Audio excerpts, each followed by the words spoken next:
السلام علیکم ورحمۃ اللہ وبرکاتہ نحمده ونصلی علی رسولہ الکریم اما بعد۔ ایک حدیث آج کا سبق سن لیجئے، سبق نمبر 354 354 اللہ کی ذمہ داری میں آنے کا نبوی نسخہ۔ سبحان اللہ، کتنی بڑی فضیلت ہے کہ اللہ کی ذمہ داری میں ہم آ جائیں، اللہ کی حفاظت میں آ جائیں، اللہ جس کی حفاظت کرے، کتنی بڑی سعادت مندی ہے۔ اب حدیث سنیے، حضرت معاذ ابن جبل رضی اللہ تعالی عنہ رسول اللہ صلی اللہ علیہ وسلم کا ارشاد نقل فرماتے ہیں، درود شریف پڑھیے میرے ساتھ،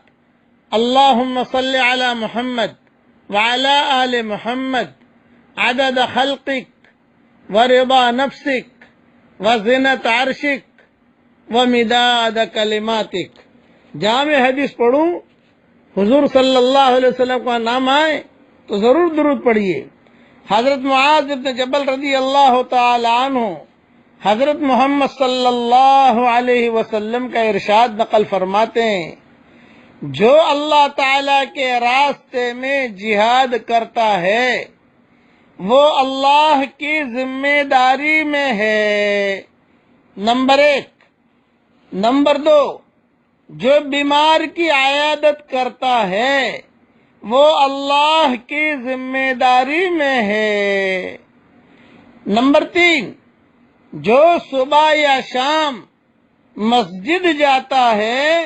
وہ اللہ تعالی کی ذمہ داری میں ہے۔ ہم مسجد جاتے ہیں نماز کے لیے، اللہ کی ذمہ داری میں ہوتے ہیں، یہ یقین ہو ہمارے دل میں کہ ہم اللہ کی ذمہ داری میں آ گئے۔ نمبر 4، جو کسی حاکم کے پاس اس کی مدد کے لیے جاتا ہے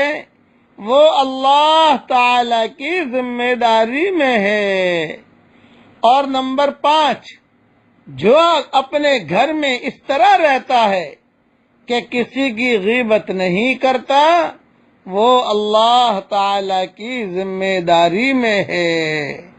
یہ حدیث ابن حبان میں ہے، یہ بہت جاندار حدیث ہے۔ ویسے تو ساری حدیثیں جاندار ہیں، لیکن اللہ کی ذمہ داری میں آنے کا یہ نبوی نسخہ ہے۔ حضور صلی اللہ علیہ وسلم نے فرمایا، اس کے لیے جب بھی کسی کی عیادت کے لیے جاؤ تو یہ سمجھ لو کہ میں اللہ کی ذمہ داری میں آ گیا،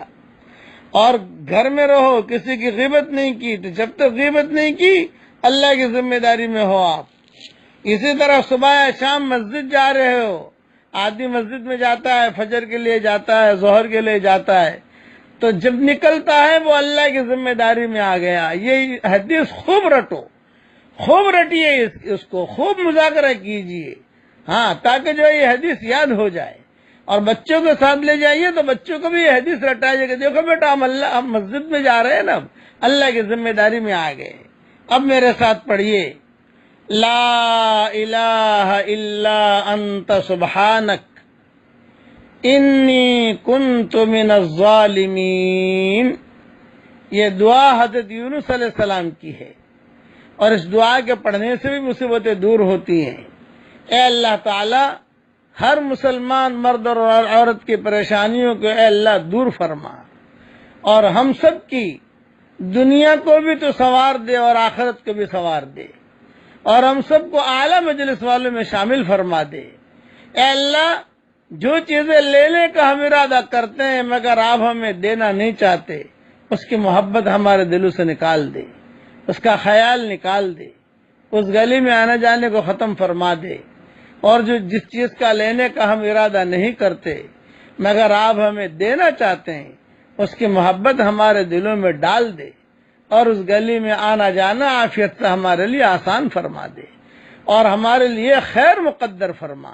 اور قیامت تک کے آنے والی ہماری نسلوں میں